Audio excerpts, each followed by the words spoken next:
what we're going to look at now are two formulas, right? And these formulas will be posted in the classroom for you. And the first one, everything, the letters, I think, in my opinion, are common sense. If I look at I, well, I is going to stand for interest.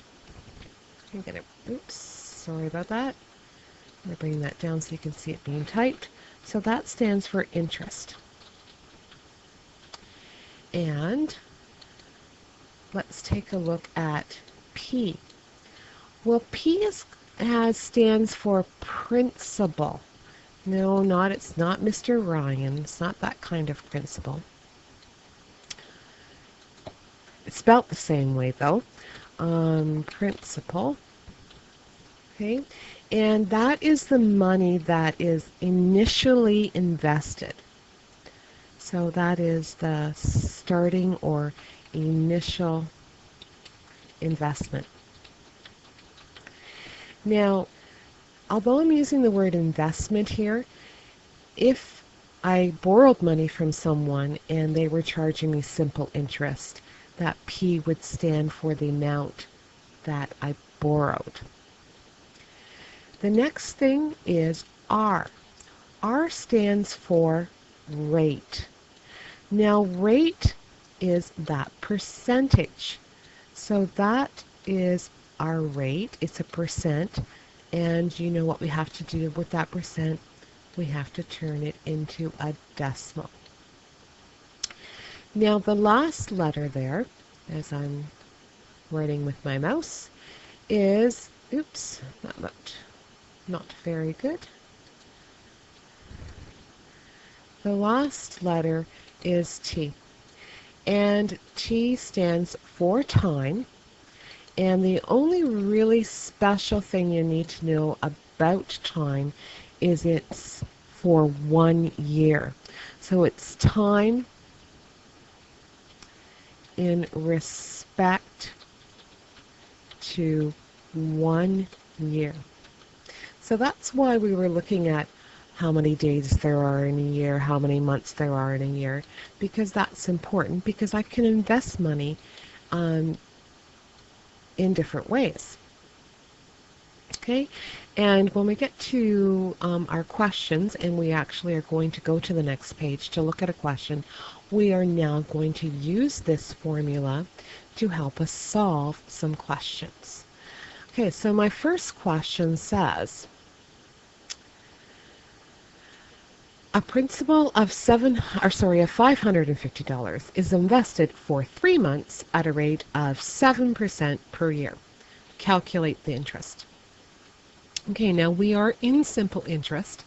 So what I'm going to do first of all is I'm going to write down that formula. Now, as I said, it's going to be posted, but let's see, remember, I equals PRT. So we have I, oops, sorry about that. So I equals PRT. Now, they're asking me to calculate the interest. So that is the I. I don't know what I equals. Now, personally, I like taking over to the one side, either the left or right side, and putting what I know and what I don't know. Interest, I want to find. So I'm putting a question mark. P, principal. Well, I would go back to the question, and if you notice in this question, they tell us the principal is $550.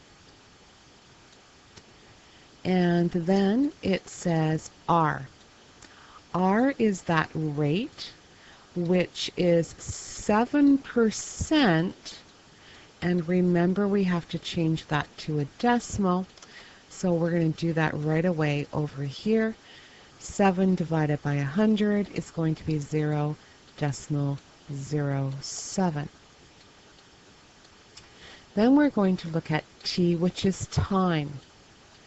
Well, this time, to get that one, time, 3 months.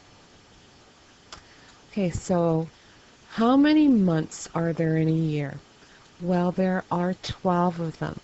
So as a fraction of a year, 3 months would be 3 over 12.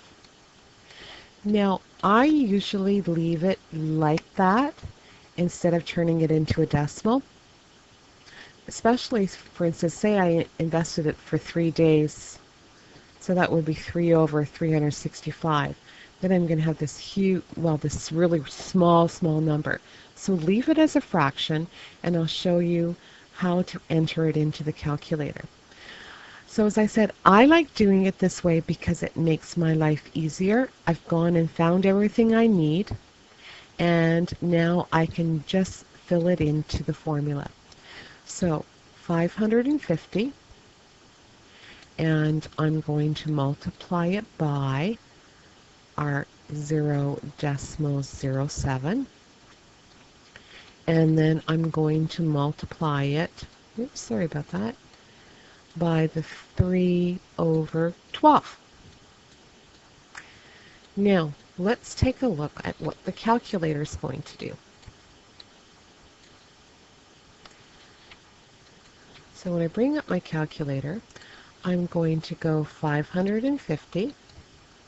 I'm going to multiply by 0.07, and then I'm going to multiply by. Now, my calculator here doesn't have a fraction button. So when I have this, I'm going to go multiply by 3 divided by 12. Okay, so 3 over 12 is the same as 3 divided by 12. So 3 divided by 12. And it says here I have 9.625. Now they usually don't take a penny and cut it in half. So it's really important to watch our rounding because we're talking about money. So we're going to round it to the nearest cent, the nearest penny, so 9.63.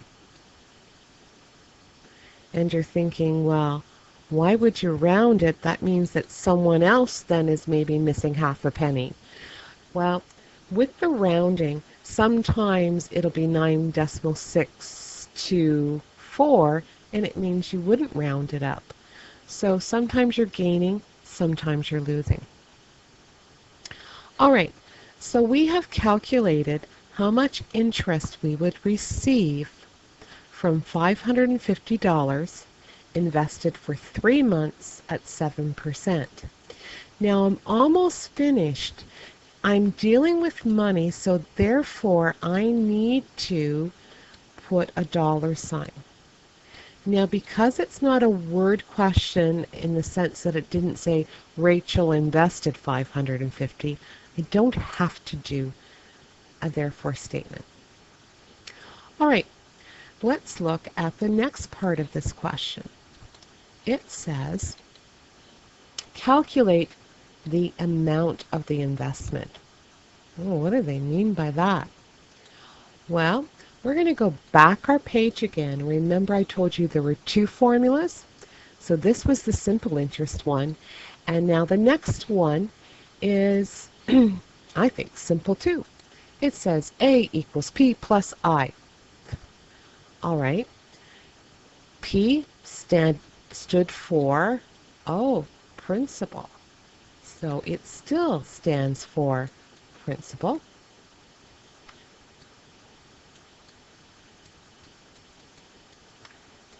And I, well, I up here stood for interest. There's that I, stood for interest. So that means this stands for interest. And now I'm left with that A.